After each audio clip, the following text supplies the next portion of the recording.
Hello everyone, this is your host Viking Hammer 73. I will be continuing on from where I left off in my last video. So let's see what we have here, and then we'll go for a little bit of a ride.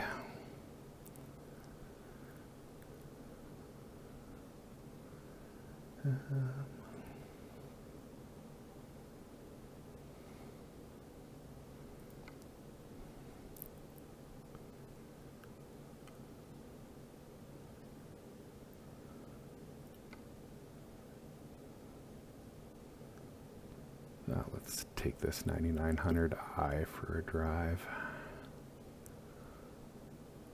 Yeah.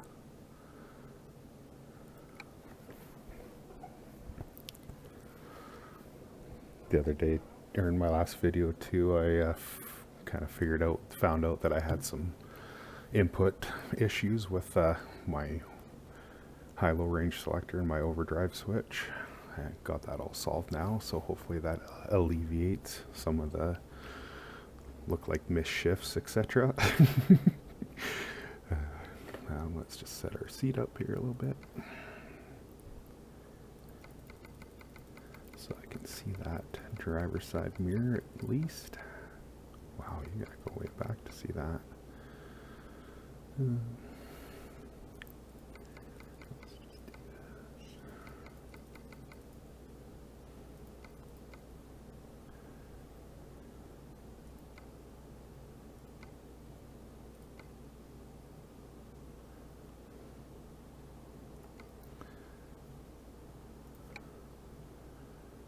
Alright, here we go.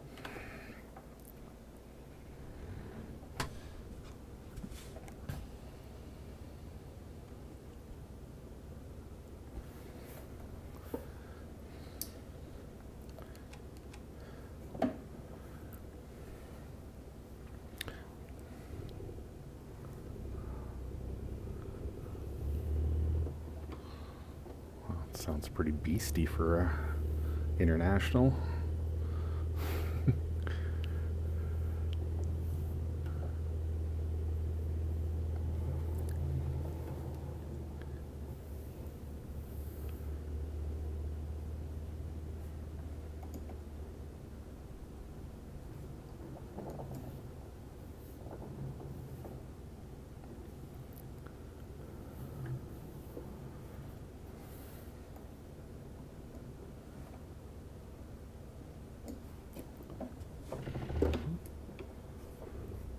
Oh.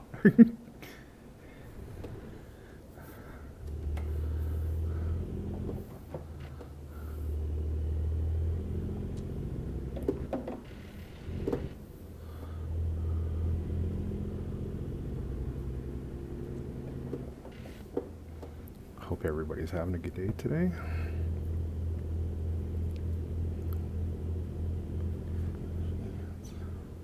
Let's see real quick where we're going with this. Pueblo.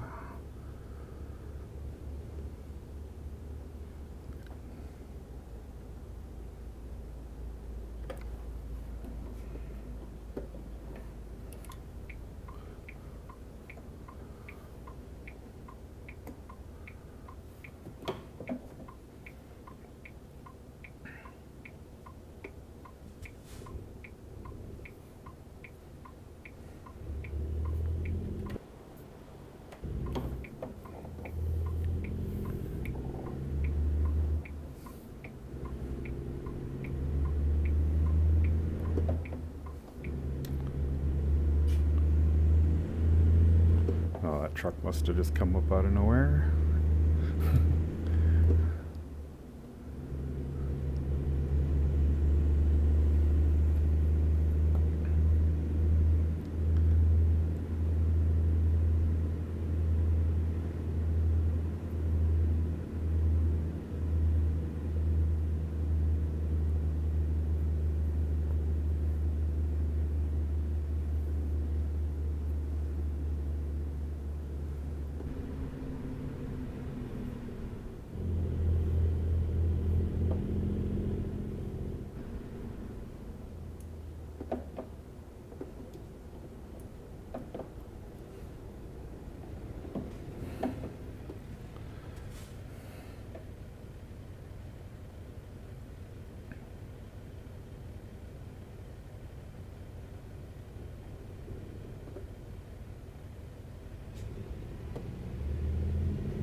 think I made mention in my first video there that I'm a very safety conscious driver.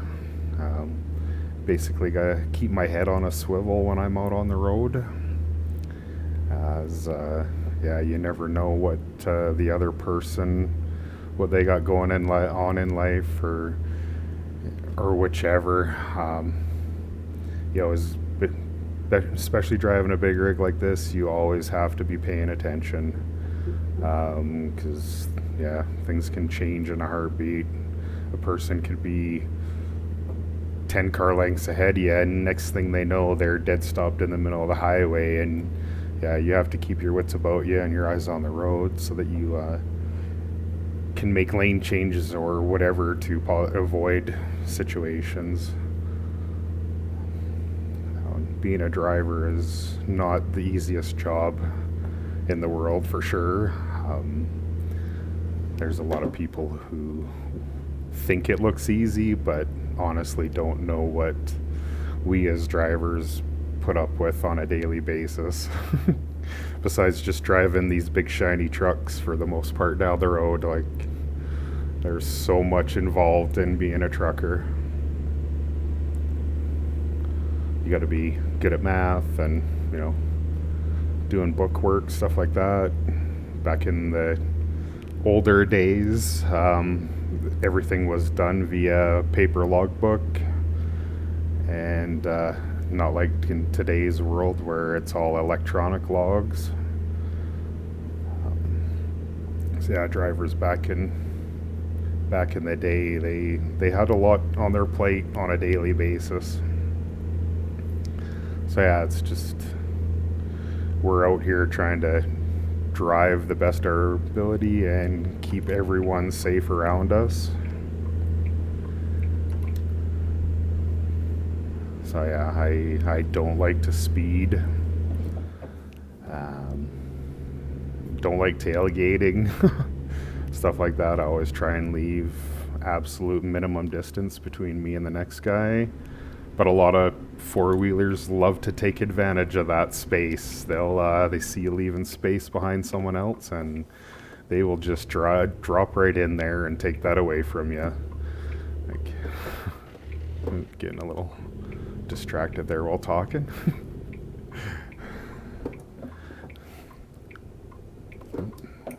Okay, I think I need to check my transmission here, because this does not seem like I have my shifter set up for the right tranny configuration.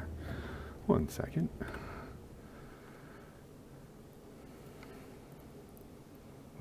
Wrong one. Okay, so we're around 13 speed here again. Alright. So seems a little bit off with her. Oh, not this again.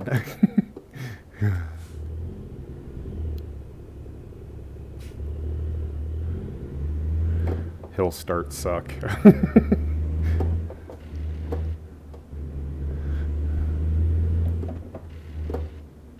Come on, go into gear.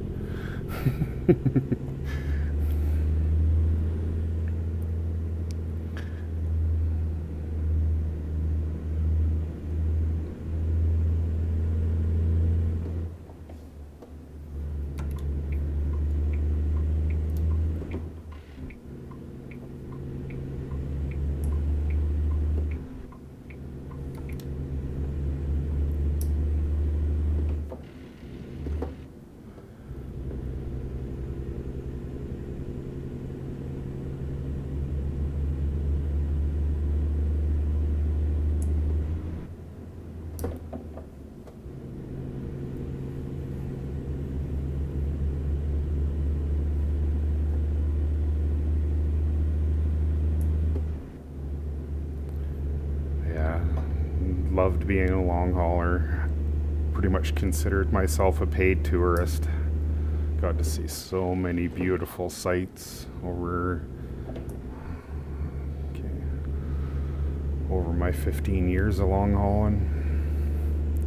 A lot of beautiful country. I love the state of Texas. It's a very beautiful state. Montana. If I had my choice of moving to the States, that's probably where I'd move to, would be either of those two states, but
again, red light.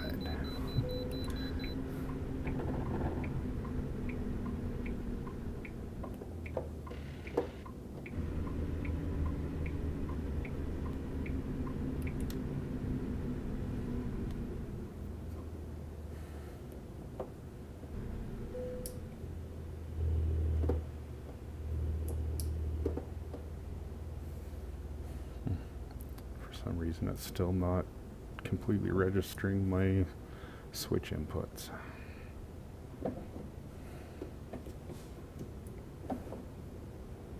Actually, let's fix that real quick. I think I know what the issue is. Controls.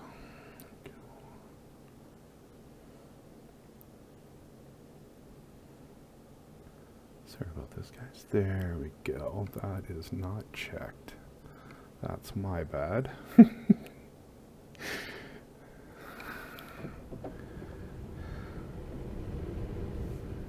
Oh my goodness.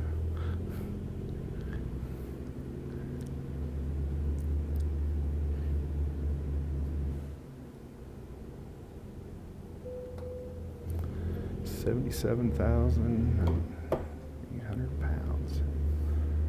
Just over.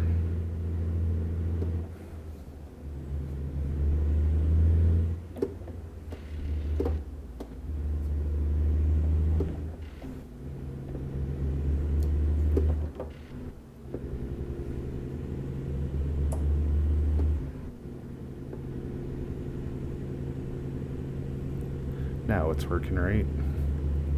I thought maybe I had started another profile here that I'm running, putting some mods together for, because there's some nice trucks out there I want.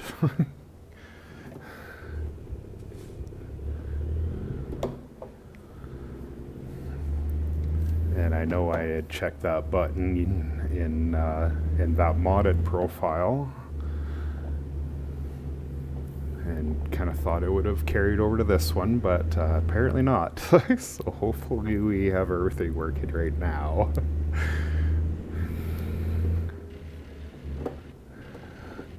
Come on.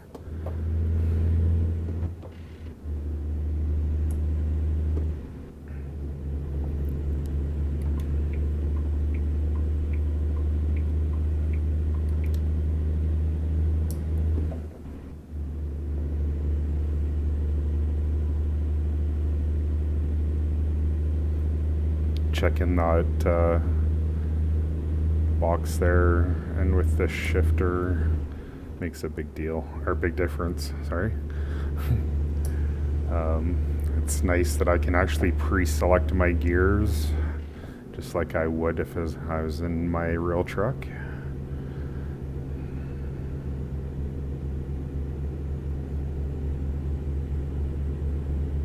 When everything's working right. Hence why I checked that box off.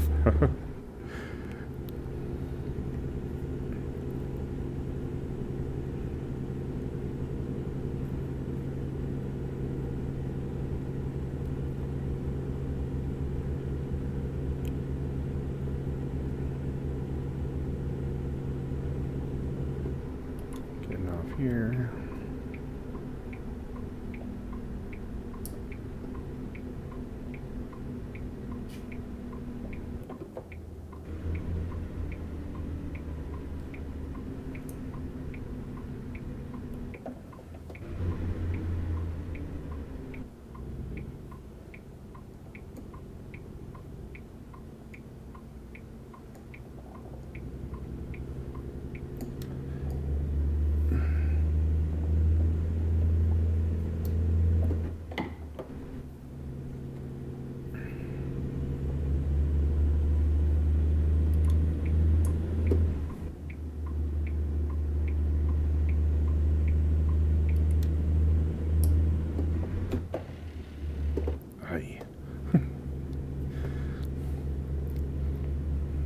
Tried shifting a little bit too quick there.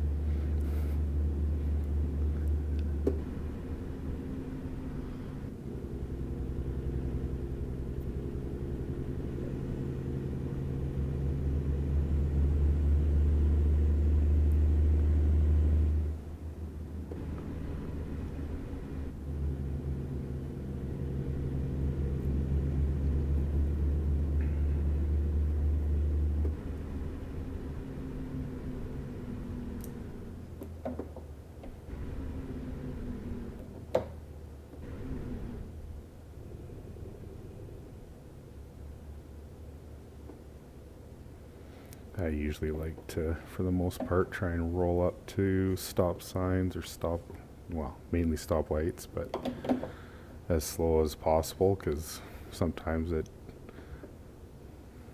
isn't always fun having to completely stop at a city or town that's full of street lights. So if you can keep her slightly rolling a little bit, even if it's in first or low gear, just to keep some movement or momentum without, you know, creating accident or anything like that if someone stopped in front of you. But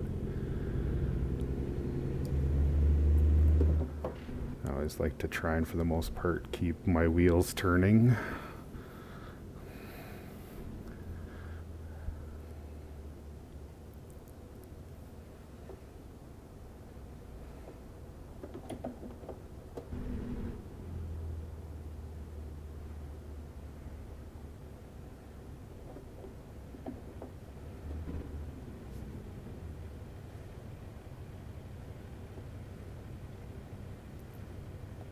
Something like that, for the most part.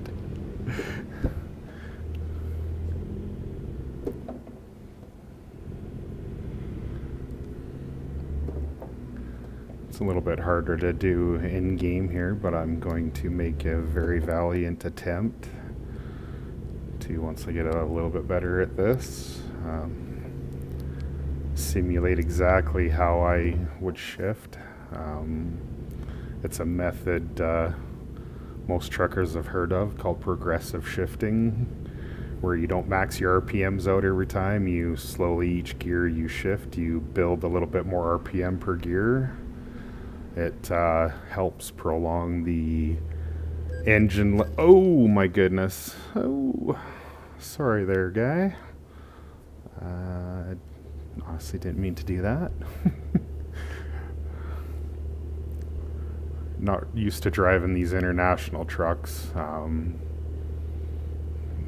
because I have no hood grab there to see for centering myself.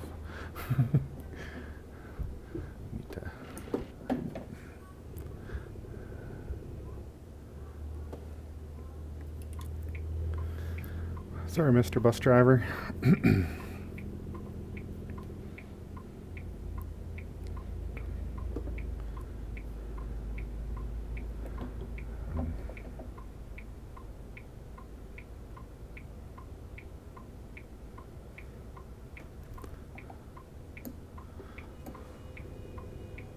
I think you can turn on red, but once you stop.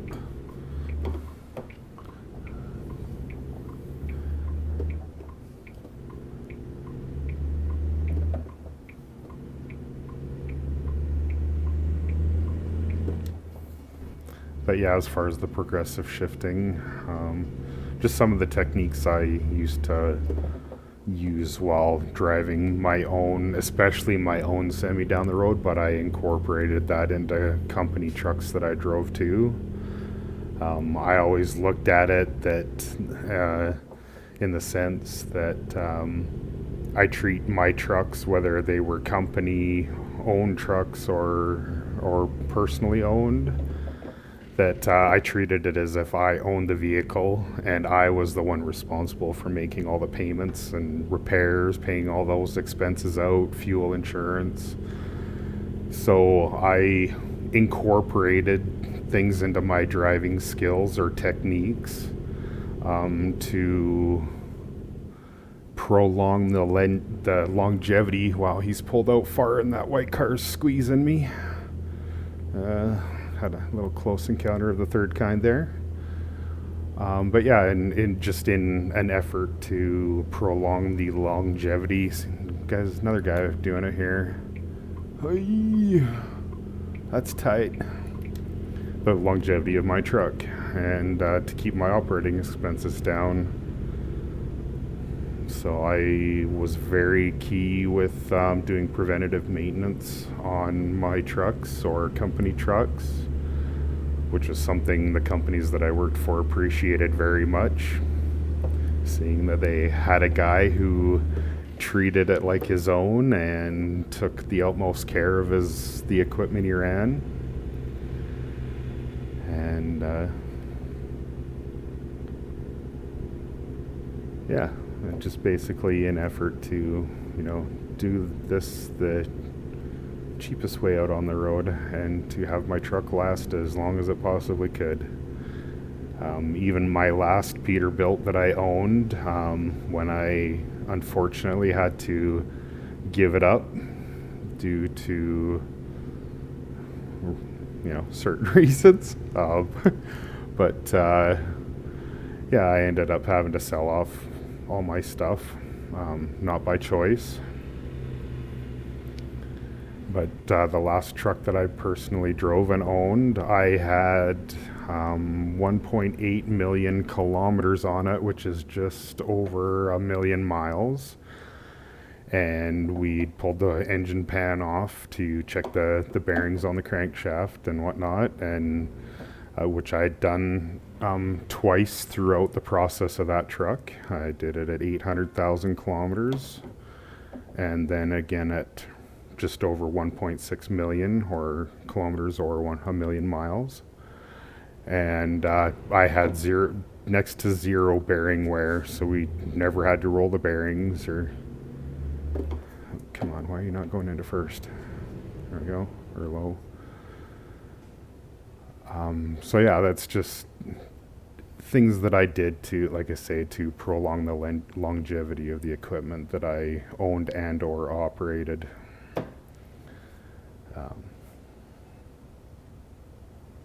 But if anybody has questions about the how I did things and whatnot when I was driving, please don't hesitate to leave a question in the comment box. I will do my best to answer anyone's questions.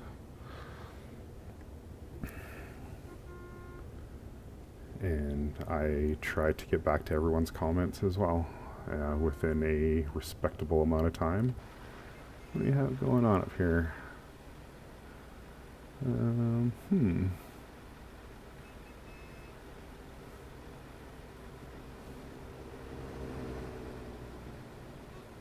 So we just have random cars stop for no reason. Let's try honking the horn. Come on. There's no traffic light there. Well, let's do this.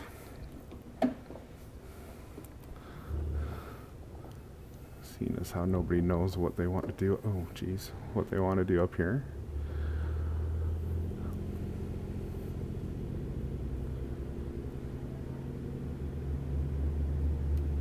Let's see if we can squeeze by. There must be an accident of some sort.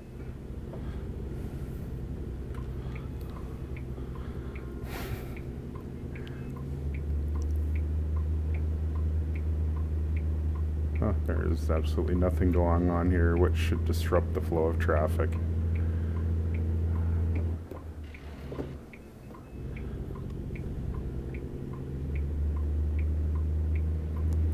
To Valhalla we ride, and on we go.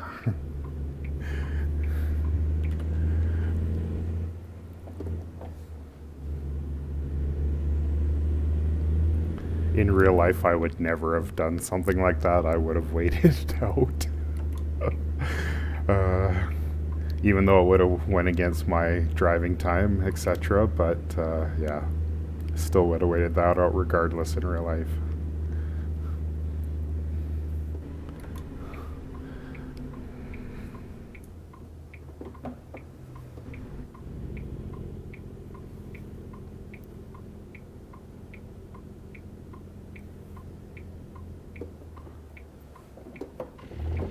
Come on, let's go. Oh my goodness.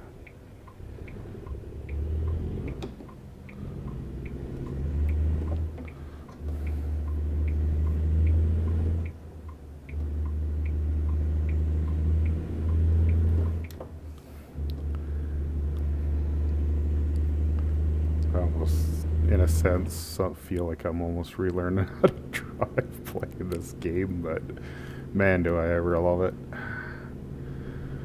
Almost makes me look like a rookie. Peterbilt truck dealership. Excellent. That is exactly what I plan on buying for my first truck when I have the money to do so. Get myself a 389.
It's always a very good idea too that when you get into a truck, even if you're switching from like one brand of trucks to another, to make sure you familiarize yourself with all the controls and buttons, read the manual, because yeah, I know for me it's nice to know everything you can about what you operate, especially when it's as big as these are, because yeah, you are, even just as the truck itself, you're pretty much 4 times the size of a regular vehicle in weight alone. So yeah, you got a lot of rolling weight running down the road, even if you're just bobtailing / not pulling a trailer. For those that aren't familiar with the bobtailing term.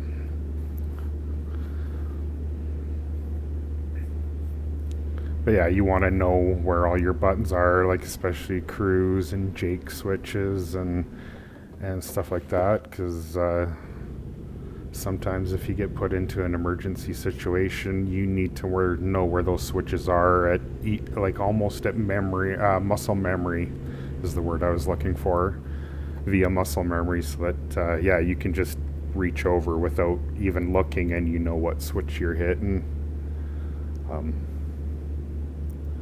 But I didn't really, you know, I mainly spent most of my time in a 379 Peterbilt. I think I drove the International 9900i like this for about a year and a half. And yeah, I had a Volvo 670, I think it was, and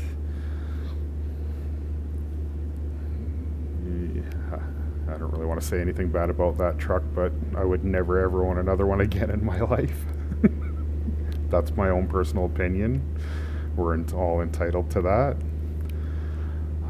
I just know the one I had was pretty much a lemon. It was in the shop dang near every week, getting something else fixed on it. Fortunately though, it was still on warranty, so I didn't really have to pay for, you know, hourly rate for a mechanic to fix my truck and stuff. That was all included in the warranty and the price of parts. But yeah, it was costly on downtime, because I'd be sitting for a day and a half pretty much every week, and it always happened too when the truck was out on the road, not when it was at its home base, basically. So always had to try and roughly plan loads around that truck, just in case it did happen to break down on its way from Alberta, Canada, down into California or Arizona or wherever. But for the most part, it never really made it past St. George, Utah, and it had to hit the Mack Volvo dealership there to have something fixed on it pretty much every trip. But it was a nice riding truck though. Like, it was quiet inside and it was pretty smooth riding and whatnot, and had some decent amenities, driver amenities. Yet it just wasn't my style, so to speak. But yeah, I've driven Western Stars and Mack trucks. I've driven, even growing up on a farm too. We had a old Kenworth cab over with a 5 and 4 in it transmission, and that was very interesting to learn how to run at 10 years old. Oh, and we could do that back in the day. It was called a farmer's license.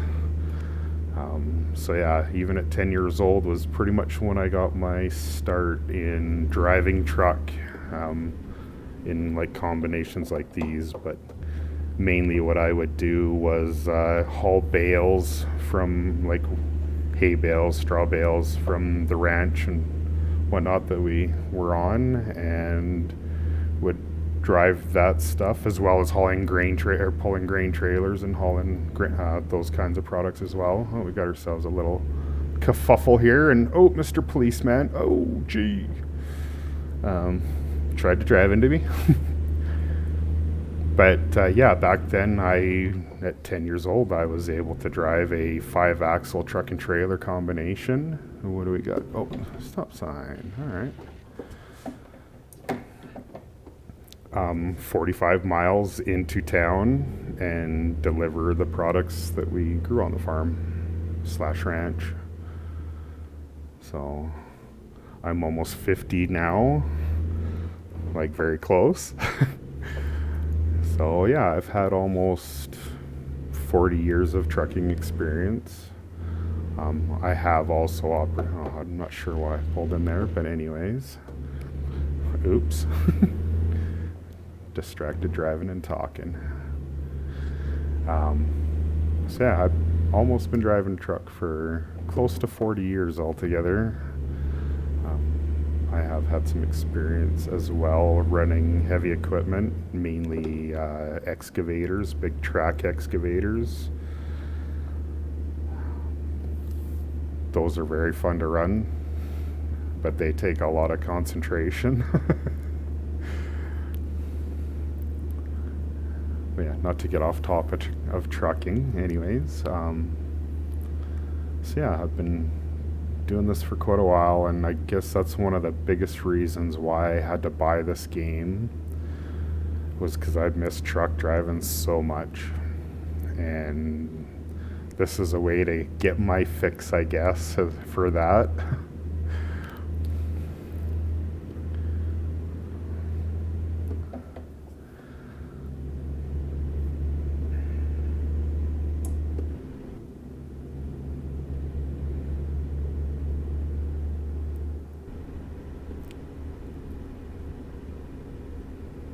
So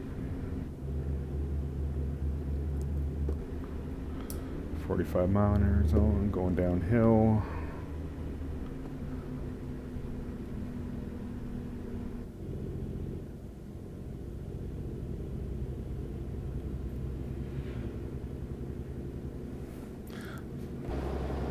Let's do this for a minute. Give you guys a little bit of a view of what I am looking at, even though it's nighttime.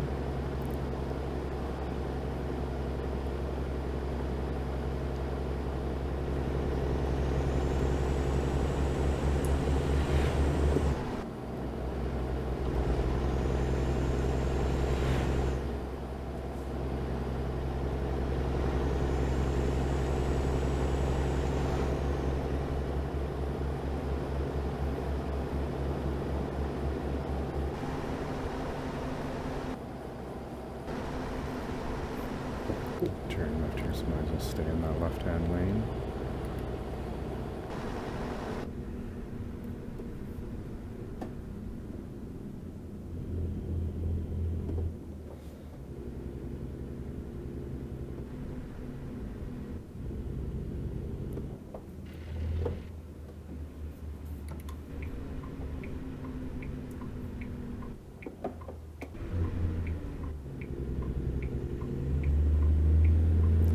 See if we can make this before it goes yellow. Hey, well, it just went yellow.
My DPI setting is a little bit too much there on my mouse.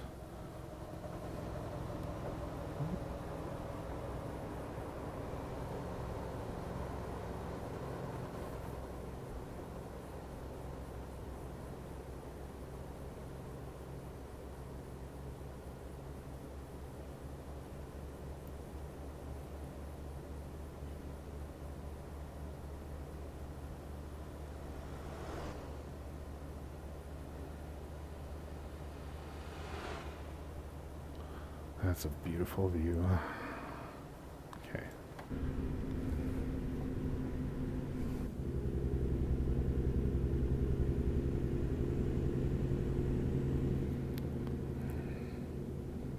That's one thing a lot of us take for granted, is how beautiful the country is that we all live in. It doesn't matter which country it is, there is so much out there to see. You just have to take the time to get out there and look at it.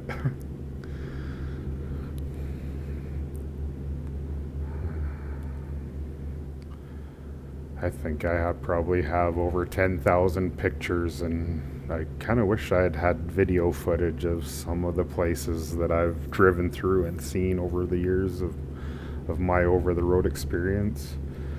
But I think I have over about 10,000 pictures of everything that I have taken, all the beautiful things I have seen while being out driving across Canada and the United States. Like up in lots of photos up in the Canadian Rockies, and also in like the Rockies west of Colorado, and yeah, just in Montana, just beautiful.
Yeah, we as truckers put on probably an average of 600 miles a day. That's what we do. That's why we get a commercial driver's license and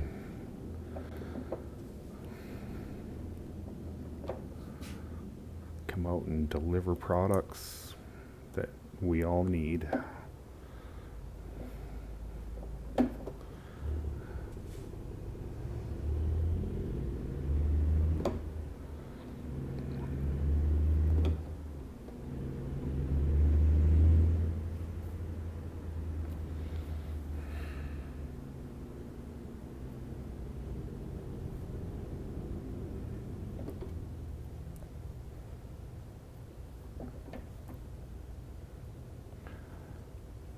Yeah, we are, for the most part, considered professional drivers, because not everyone can drive something this big down the road competently. It takes, like a lot of jobs, you're kind of, it's your niche, or whatever you want to call it. You are driven to whatever attracts you, kind of thing. That's like with me, it was trucking or heavy equipment, or even farming and stuff like that too, because I loved being outside. Love enjoying Mother Nature, but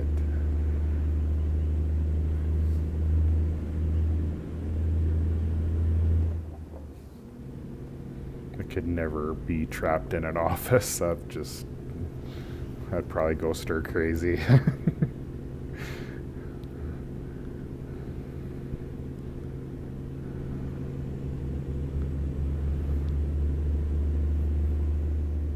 Pueblo. And a Kenworth dealer. 2 towns, 2 truck dealerships, and 2 of my favorites as far as trucks.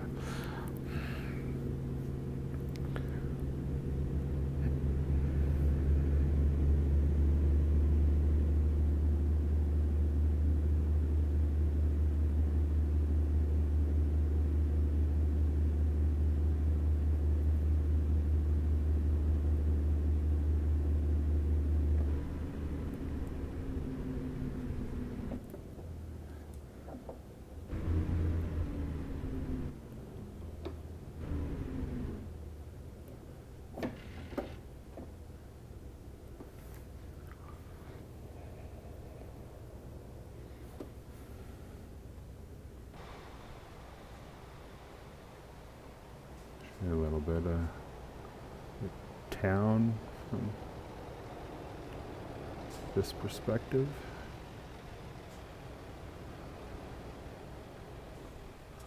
SCS has gone to some pretty dang great detail in making this game look good. And I see we have an accident here now pretty much in front of us.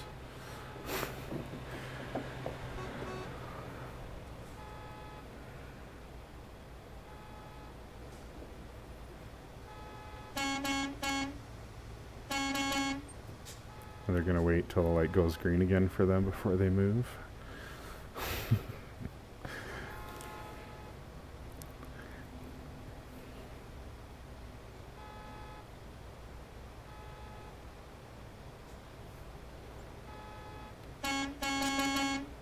And you guys should have no issue.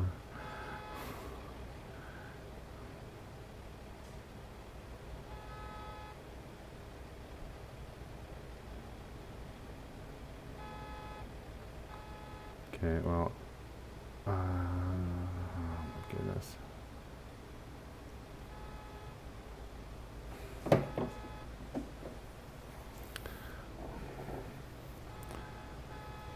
Looks like I'm gonna have to do it again.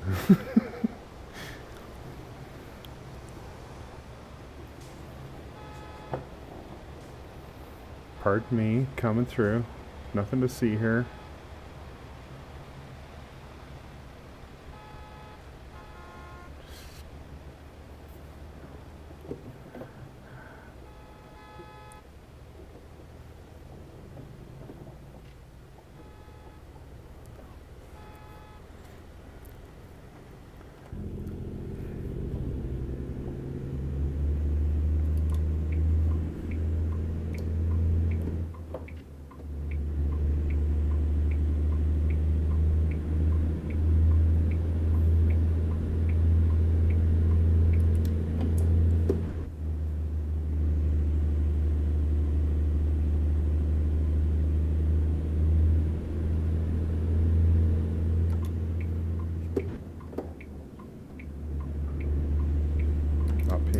To my RPMs like I should be. You get used to it to a point too after so many years of doing this that you almost really don't need to watch your RPM gauge to know when you shift. You go off the sound of the engine. But then yet again 2 different engines make different sounds, like Caterpillar, Cummins, Detroit, Packard motors, yeah, they all have a different sound to them, so you kind of have to get used to that sound. And I'm not sure what this thing had in it, but it doesn't sound like a kitty cat to me. Guess I kind of forgot to look at that when I was looking at the diagnostics of the truck to make sure I had the right transmission.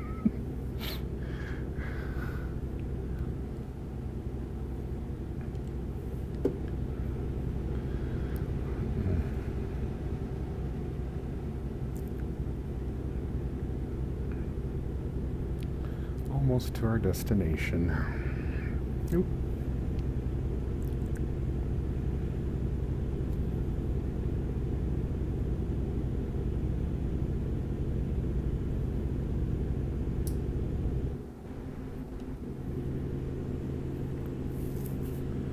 A little too low RPM there for that sliding incline.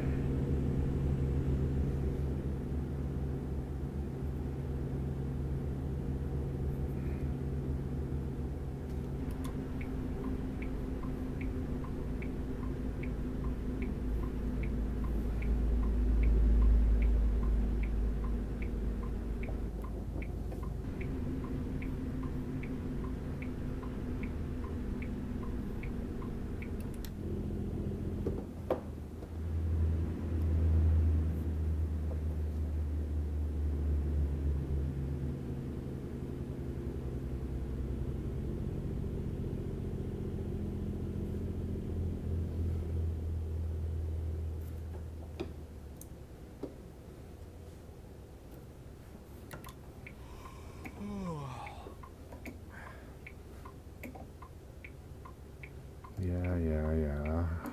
Getting sleepy. Come on.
Check in the guard check.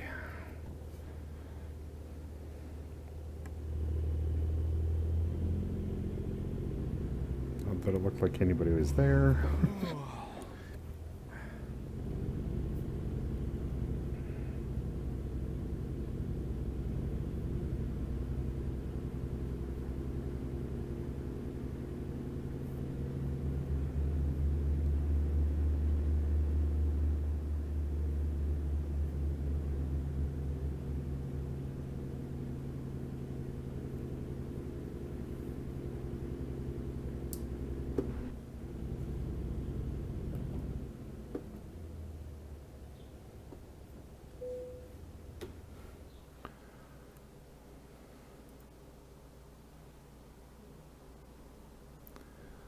Looks like it on the other side of that other trailer there. So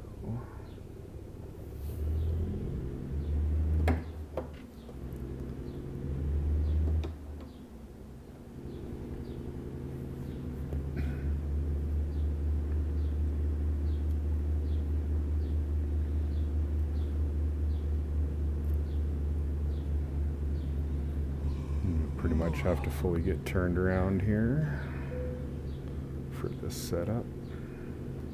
No, I do not want to have you deliver the load for me. I'm fully capable. Thank you. There's a few ways I can do this setup here.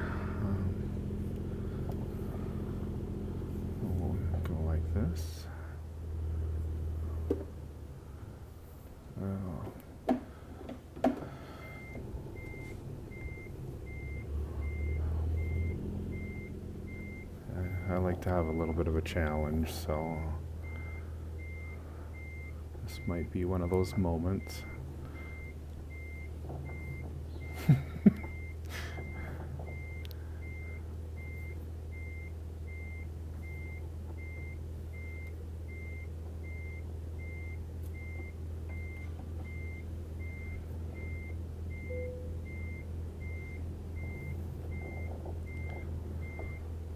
And I forgot to do a very important thing. I forgot to turn my 4-ways on.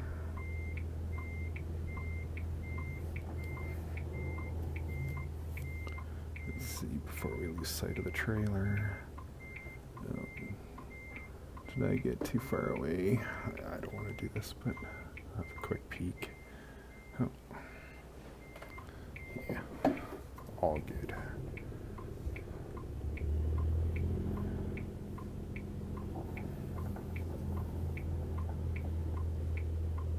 The worst part about this is just not quite the real field of view. What you actually really get is sitting in a big truck seat.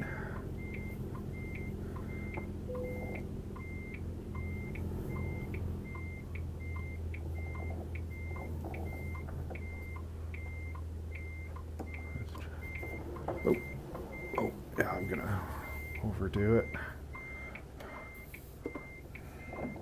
but that's all right.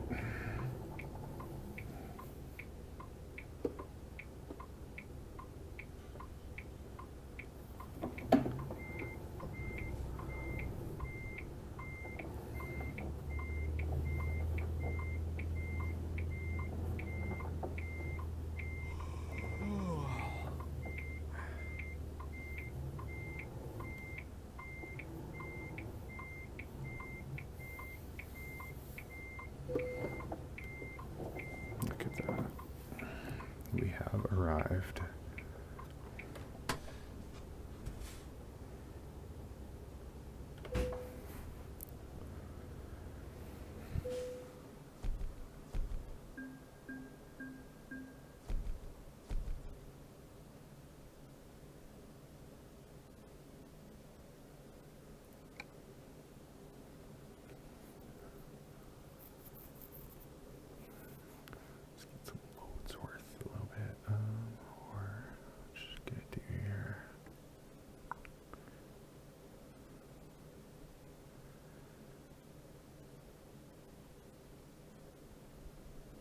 I will put one more in here, try and get some more money, make more money so we can get a truck sooner.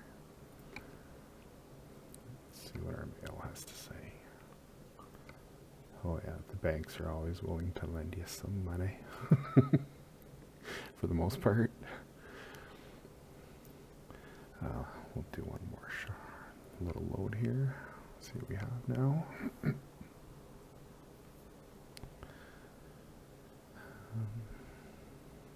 Ended up in Pueblo. Let's kind of try and leave from there.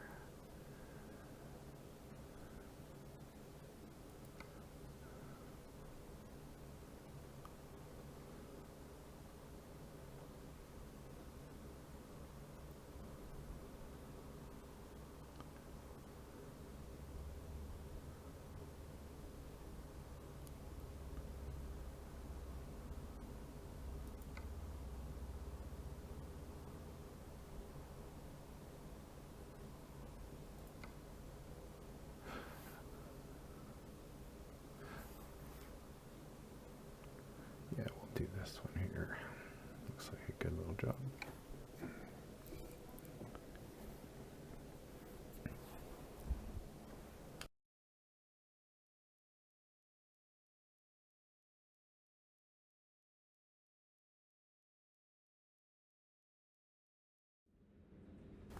Looks as though we are hauling a Volvo excavator. I do have quite a few of the DLCs out of the workshop. That's why I get to haul this, as Volvo is one of the DLCs. So let's just check out our seat settings here quick. and then we will get to rolling.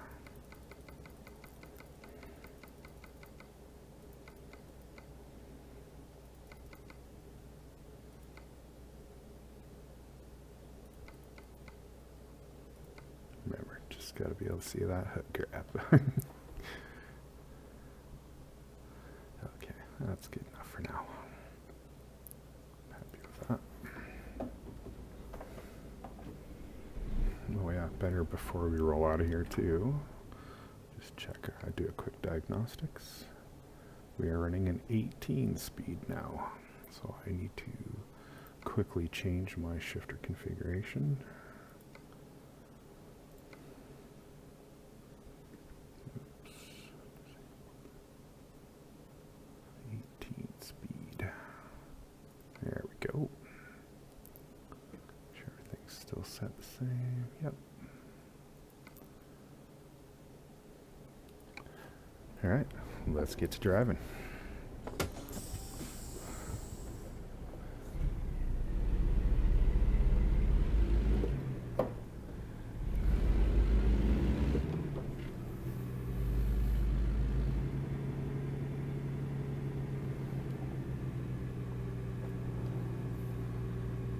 Oh, we are pulling. Oh, this is a real big trailer. Looks like a double articulated. Okay. This will prove interesting.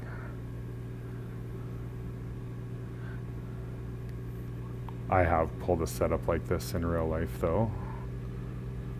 When I was operating excavators, I actually had to haul from time to time. If our regular machinery guy wasn't available, I would have to haul my own excavator around from site to site.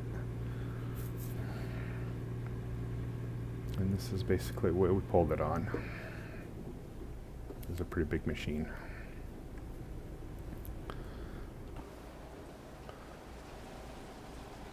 No trouble.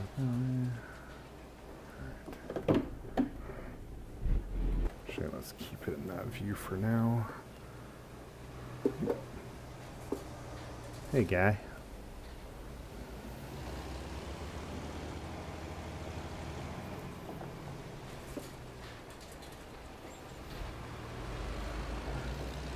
I don't like cheating with the views, but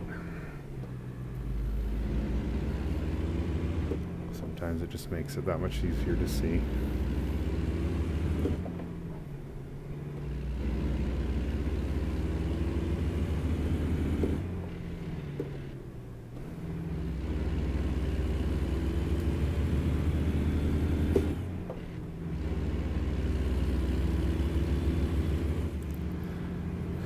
Pretty heavy piece of equipment too, and that I believe doesn't include the weight of the trailers, the Jeep trailer and the booster or Stinger.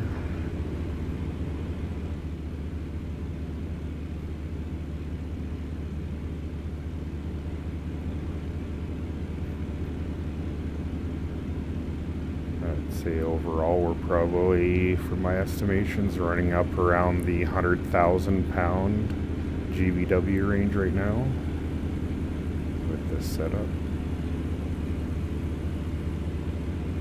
Keeping that in mind, we need a lot more time to slow down, get stopped. Also need to take our turns a lot wider.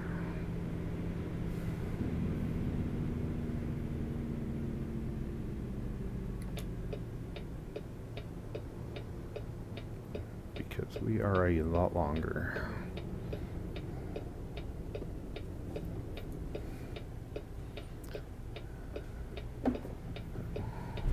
The ride might get a little bumpy. Just forwarded, yeah, just in case.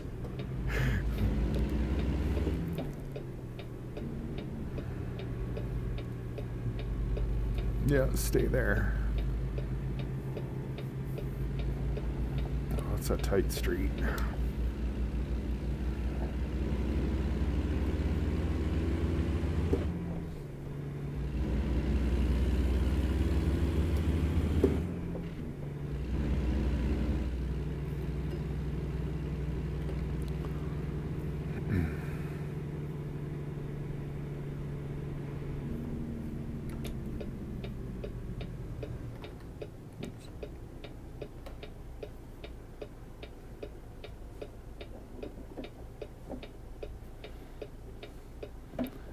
This is a 4-way stop. There we go. Oops. They're putting low range. Hey, mister, wait your turn. You too, Mr. Camaro.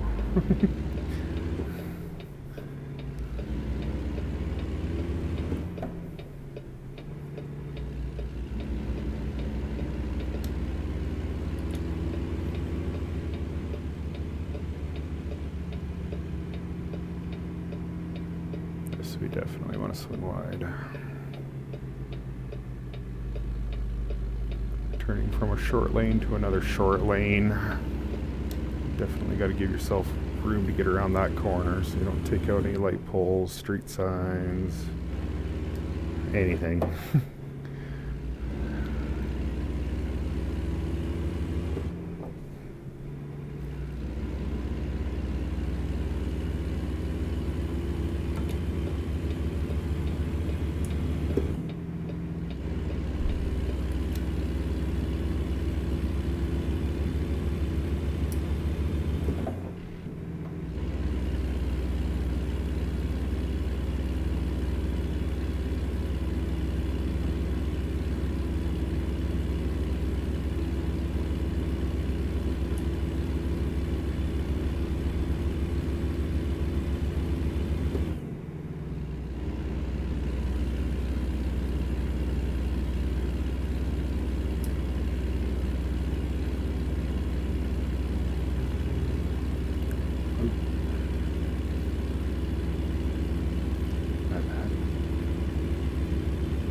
Some rain.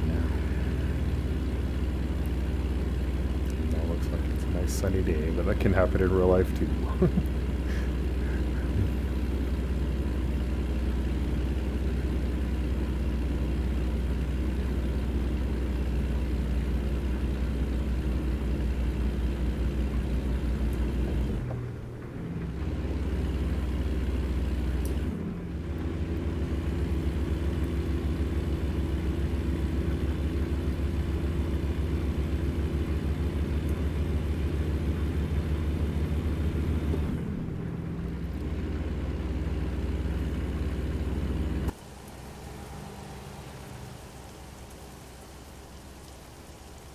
Doesn't have beacons on it, otherwise I'd run them.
are always nice to get.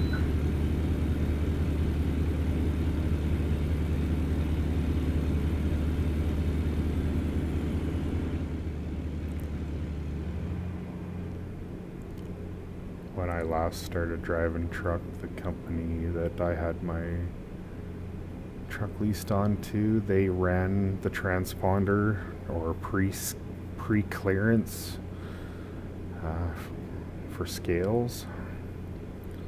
It was my first experience ever dealing with those, and that was back in 2007. Prior to that, with the scale set open, you had to go in. So this technology did help streamline things quite a bit for the trucking industry.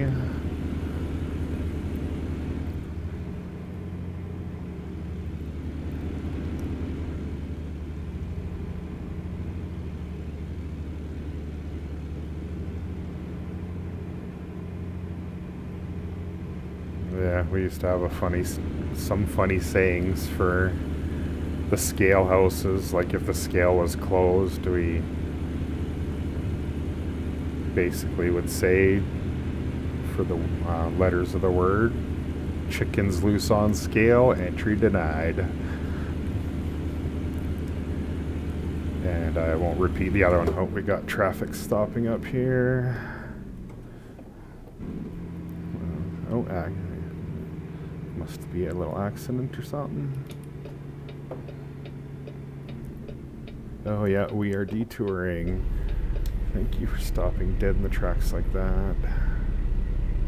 Oh yeah, we got a big accident up there. Looks like a semi's trailer is broken.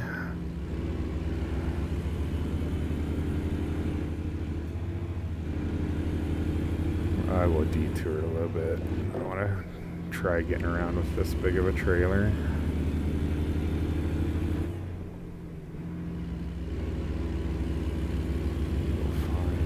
Spot to try and get turned around.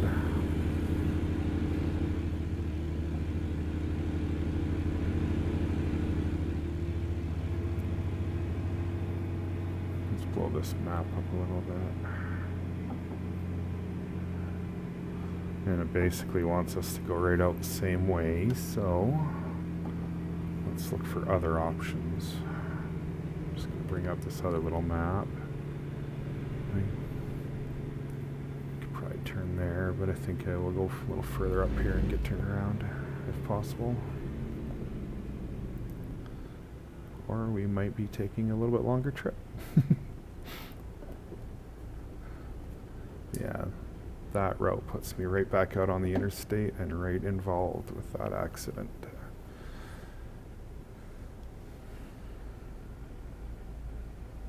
Let's see, what do we have over here? No, I will not chance taking this big unit into that parking lot.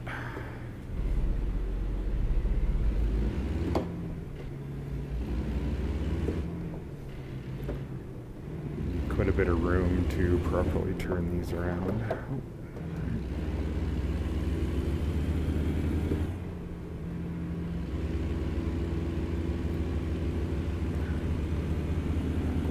Gives me a clear enough turnaround point.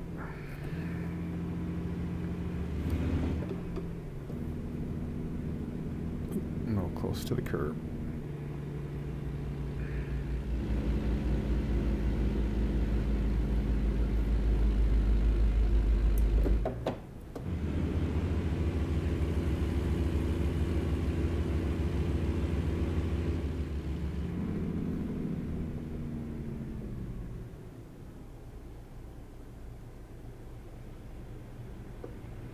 I think I will go straight up and around the other way though. So we have a median up there. I don't want to crunch any curbs. I'll take the safe route around.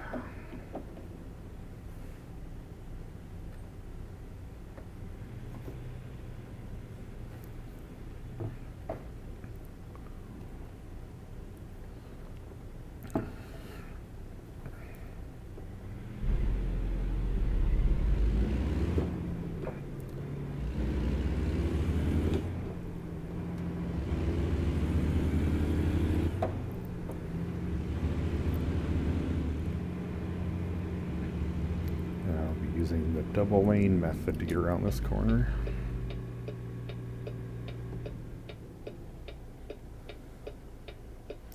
I'm pretty sure I will need the room for that corner, so we will straddle both.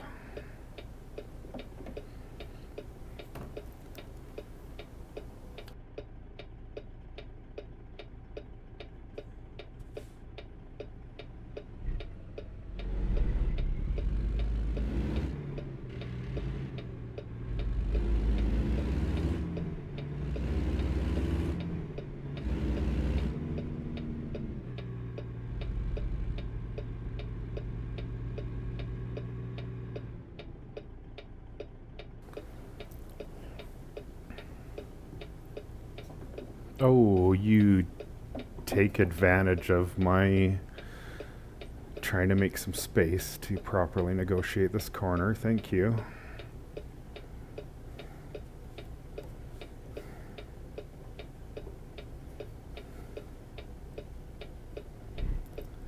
I hate to say, but that's going back to an earlier comment I made about trying to make room, leave room, and people take advantage of that.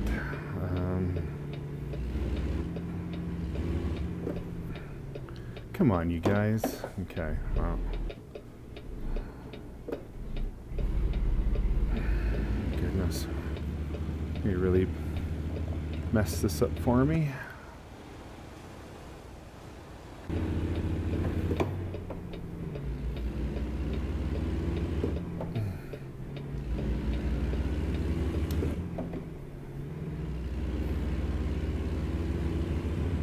Appear those. I didn't take any damage from that or cause any damage, so that's a very good thing.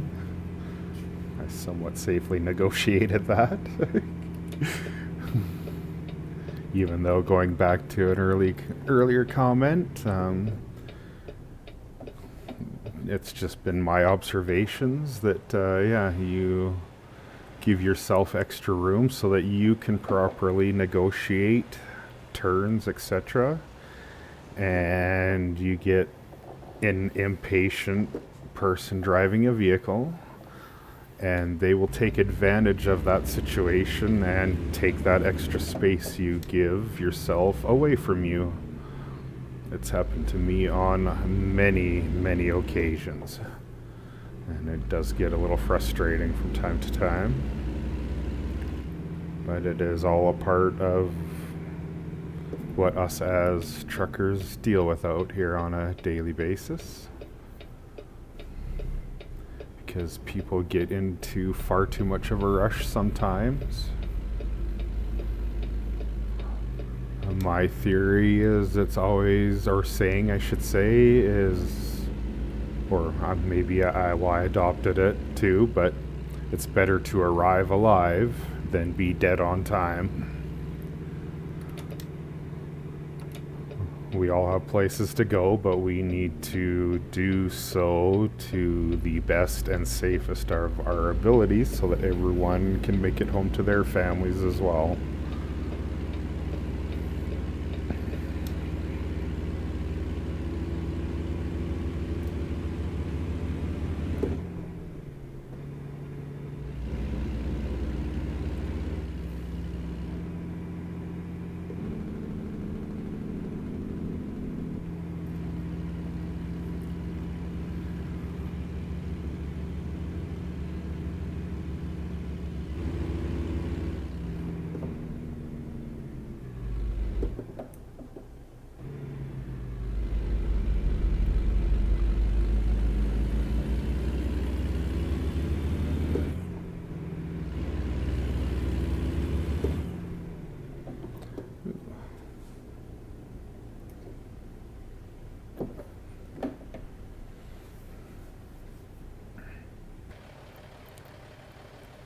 And give you a somewhat better view of what I'm hauling.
on time. Lots.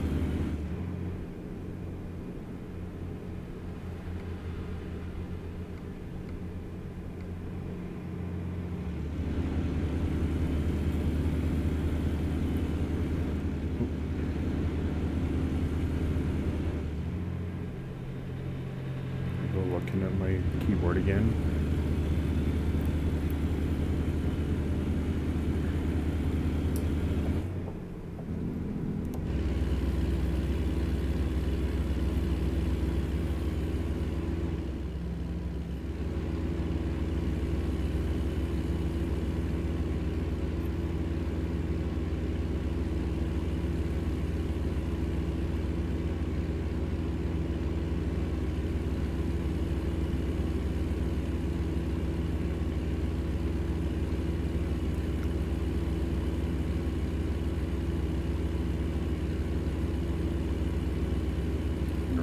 Too. This was about the maximum speed I would pull a heavy piece of equipment. For example, my own excavator in real life. There's the more tires you have, the more moving mass you have. But the faster you go when you're like this, yeah, the longer it takes you to get yourself stopped. So it's, in my opinion, and too, the heavier you are, the slower you should go for multiple reasons. When you're hauling heavy stuff like this, the faster you're traveling, it does cause a lot more wear on your truck, especially tires. They get hotter, and then their rubber wears out faster, and tires are not cheap. That, and also you use a lot more fuel as you travel down the highway, especially in trucks like this. You push a lot more wind or air, which causes you or the truck to work harder to keep itself moving at the whatever you have your cruise speed at, or whichever, even if you're just running off the foot feed. There's a lot of factors that contribute to, hauling heavy equipment and overspeeding that aren't feasible, in my opinion. So I would never ever run over 60 mile an hour pulling anything like this in real life, so I will never do that in the game. As I would like to try and portray realism as much as possible from my viewpoint.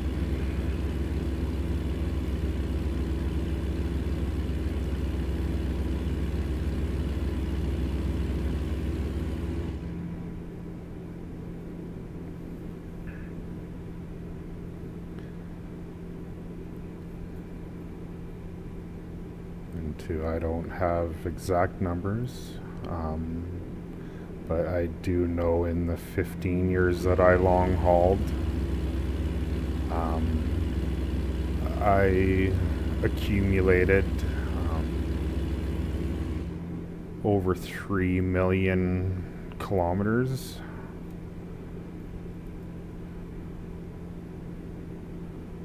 And that's without actually having to go back through all my logbooks. Those are just the ones that I have. I actually didn't keep all my originals from when I first started, but I know from what I do have on file, or that I have kept from all my logbooks. I amassed over 3 million kilometers, which is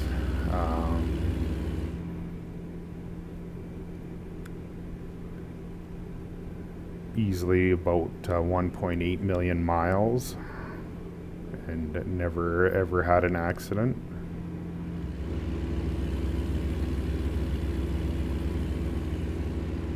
Because like I said, I was always a very safety conscious driver, especially having a family at home, because I always wanted to return home to my family. So I always did my due diligence to make sure I was as safe as I possibly could be while I was rolling down the big roads, or even the skinny roads, state highways, whatever you'd like to call them.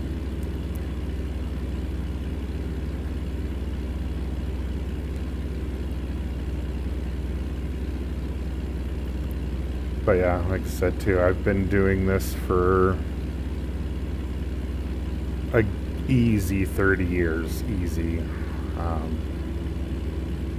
And you don't keep track of regional miles and local miles, stuff like that. It's not overly necessary. So yeah, I'm just going off of my over-the-road experience. What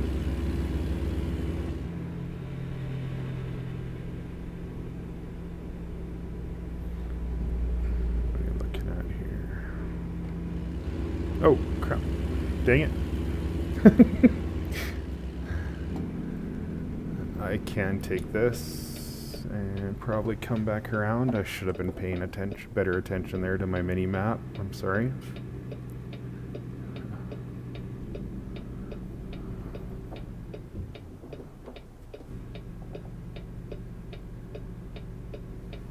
Driver snafu on my part.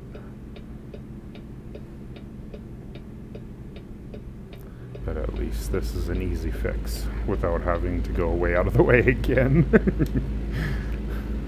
Good thing for these cloverleaf interchanges. That was one of the biggest things I loved most about the States, is just ease of access for the most part. Oh crap. Grr. I really messed this one up.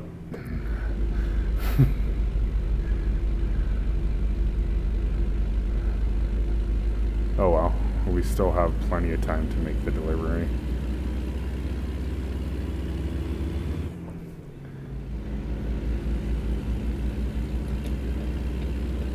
How far do I actually have to attempt to backtrack? Well, it's a little ways, it's not too far. Bear with me, we'll get there.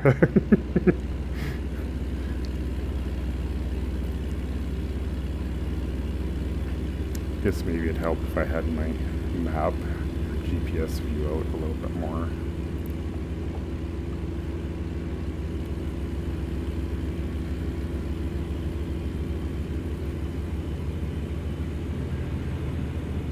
Drivers of today, though, have it pretty easy with the GPS systems. I know when I quit driving over the road as well, I actually used to have a big McNally ran road atlas sitting in my passenger seat, and that is how I got myself from point A to point B every time. Never ever relied on a GPS. That's how far technology has come.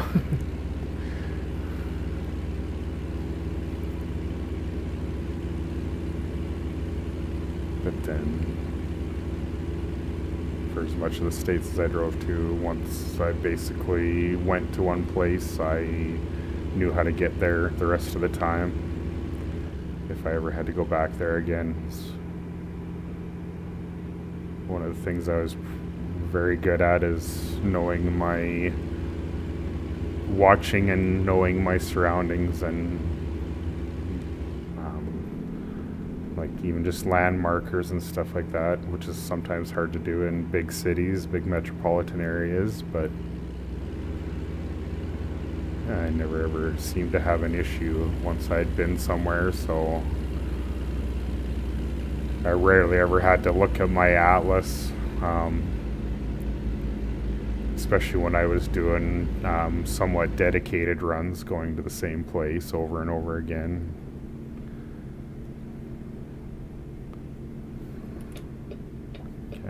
A little bit out of our way, but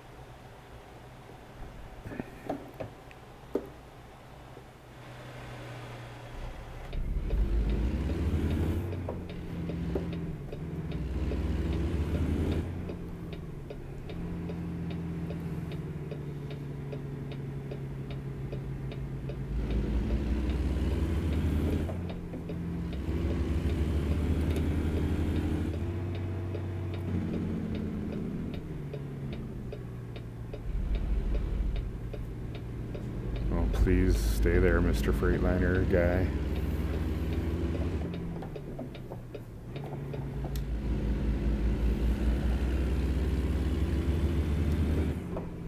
We'll make it this time.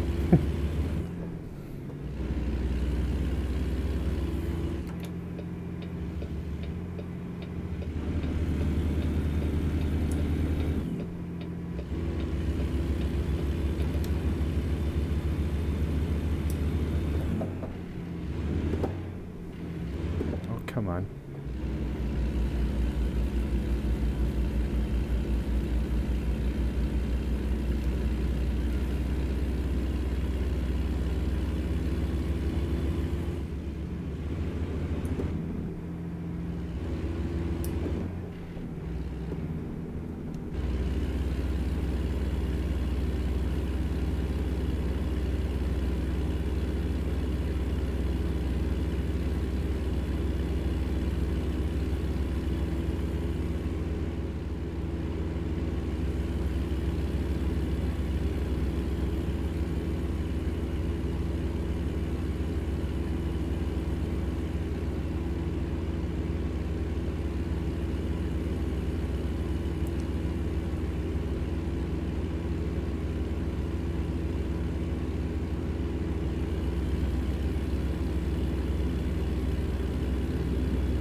Okay, this is our exit. We're gonna take it. Don't forget.